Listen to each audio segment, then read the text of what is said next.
નમસ્કાર. ગુજરાત સહિત દેશભરમાં હોળી અને ધૂળેટીના તહેવારની ધામધૂમપૂર્વક ઉજવણી થતી હોય છે. અહિંસા ઉપર સત્યનો વિજય એટલે હોળી. આ દિવસે લોકો ખજૂર, ધાણી, શ્રીફળ લઈને હોલિકા પૂજા કરતા હોય છે અને લોકો સુખ શાંતિ માટે પ્રાર્થના કરતા હોય છે. હિન્દુ ધર્મમાં હોળીનું ખૂબ જ સારું એવું મહત્ત્વ છે. હોળીના બીજા દિવસે ધૂળેટીનો તહેવાર આવે છે. આ દિવસે લોકો સેવાકીય કાર્ય કરતા હોય છે તેમજ અબીલ ગુલાલ વડે રંગ કરી એકબીજાને શુભેચ્છાઓ પાઠવતા હોય છે, જેને લોકો માને છે કે અબીલ ગુલાલના જેમ તમારું જીવન પણ ખુશહાલ રહે અને કલરની જેમ રંગબેરંગી રહે. મહેસાણામાં પણ અલગ અલગ જગ્યાએ આ તહેવારની ધામધૂમપૂર્વક ઉજવણી કરવામાં આવે છે. મહેસાણાના રાધનપુર રોડ ઉપર આવેલા ઓજી વિકાસ પથ સોસાયટીના રહીશો દ્વારા શિવાલિક રાજધાની bungalows, Aarush green villa 1, Someshwar society, Aarush green villa 2 તેમજ અન્ય સોસાયટીના રહીશો દ્વારા હોળી પર્વની હર્ષોલ્લાસ સાથે ઉજવણી કરવામાં આવી. વધુમાં આવો જોઈએ સોસાયટીના રહીશો શું કહે છે.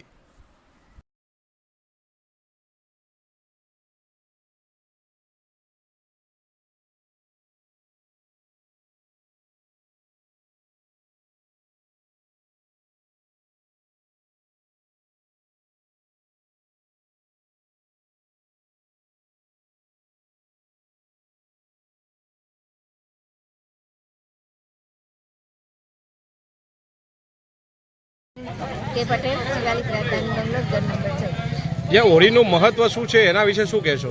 હોળીનું મહત્વ તો અરવિંદભાઈને કહ્યું, પણ એમ કે હિરણ્યકશ્યપનું વરદાન હતું કે હું દિવસે ના મારું, રાત્રે ના મારું, ઘરમાં ના મારું, બહાર ના મારું, અસ્ત્રથી નહીં મારું, શસ્ત્રથી મારું, લીલાથી ના મારું, સુખથી ના મારું.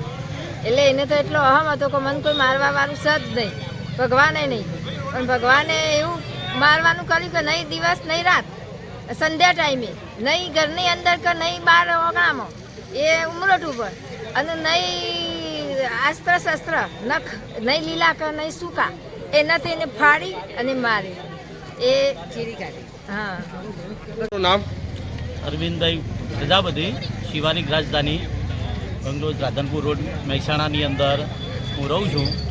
અત્યારે જે આ ફાગણ સુદ પૂનમ એનો હોલિકા દહનનો જે મહોત્સવ છે એ હિરણ્યકશ્યપ નામનો જે રાક્ષસ હતો અને એ રાક્ષસ પોતાને ભગવાન માનતો હતો અને એ ભગવાનનો વધ કરવા માટે ભક્ત પ્રહલાદ એનો પુત્ર હતો, પોતાના રાજ્યની અંદર પ્રજાને એમ જ કહેતો હતો કે હું પોતે ભગવાન છું. કોઈ પણ વ્યક્તિ જો ભગવાનનું નામ લે તો એને તરત જ એનો વધ કરી દેતો હતો. આ પ્રહલાદ એનો પુત્ર હતો અને એને જ્યારે પોતે પણ એ હિરણ્યકશ્યપનો પેલો ભગવાન માનતો હતો, પરંતુ જ્યારે એક કુંભારના ઘરે જ્યારે પોતે માટલા પકાવતો હતો ને એમાં બિલાડીના બચ્ચો અંદર રહી ગયેલા અને આ પોતે ભગવાનનું નામ લેતો હતો, ત્યારે પ્રહલાદ ત્યાં ગયેલો અને એને કીધેલું કે ભાઈ તમે મારા પિતાનું નામ કેમ નથી લેતા અને ભગવાનનું નામ આમાં છો, ભગવાન તો મારા પિતા છે.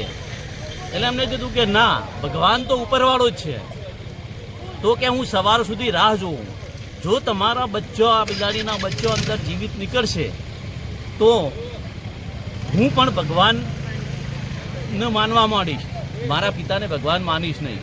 સવારે જઈને જોયું તો આ બિલાડીના બચ્ચો જે હતો જીવિત નીકળ્યો, ત્યારથી આ પ્રહલાદ પોતે ભક્તિમાં વળી ગયો. અને જ્યારે આ વાત હિરણ્યકશ્યપને ખબર પડી કે મારો પુત્ર પણ હવે મને ભગવાન નથી માનતો, એટલે પ્રહલાદને મારવા માટે ઘણા બધા પ્રયત્નો કર્યા. એમાં પોતાની જે બહેન હતી હોલિકાને એક વરદાન હતું, એની જોડે એક ચૂંદડી હતી. ચૂંદડી ઓઢી અને જો એ બેસે તો એને અગ્નિ પણ એને કોઈ કશું કરી ના શકે. આ હિરણ્યકશ્યપે હોલિકાને જઈને કીધું કે તું પ્રહલાદને લઈને ખોળામાં બેસ, પ્રહલાદ બાજુ તઈ તું ચૂંદડી ઓઢેલી છે, તને કંઈ નહીં થાય ને આ પ્રહલાદ મરી જશે. પરંતુ એવા સમયે જ્યારે આ હોલિકા જ્યારે પ્રહલાદને લઈને ખોળામાં બેઠી, ચૂંદડી પોતે ઓઢેલી, અને અચાનક ભગવાને એવું એક વિકરાળ એક વાવાઝોડું લાવ્યું કે જે ચૂંદડી હતી એ પ્રહલાદ ઉપર પડી અને આ હોલિકાની માથેથી ચૂંદડી ખસી ગઈ એટલે હોલિકા ત્યાં મૃત્યુ પામી અને ભક્ત પ્રહલાદ હતો તે પોતે જીવિત થયો. એટલે આના અનુસંધાને આ દર ફાગણ સુદ પૂનમે હોલિકા મહોત્સવ ઉજવવામાં આવે છે. હોલિકા દહન એટલે કે આપણા શરીરની અંદર, આપણા આત્માની અંદર જે હોલિકાના જે અંશો, જે રાક્ષસી અંશો છે એ દૂર કરવાનો આ એક મહિમા છે.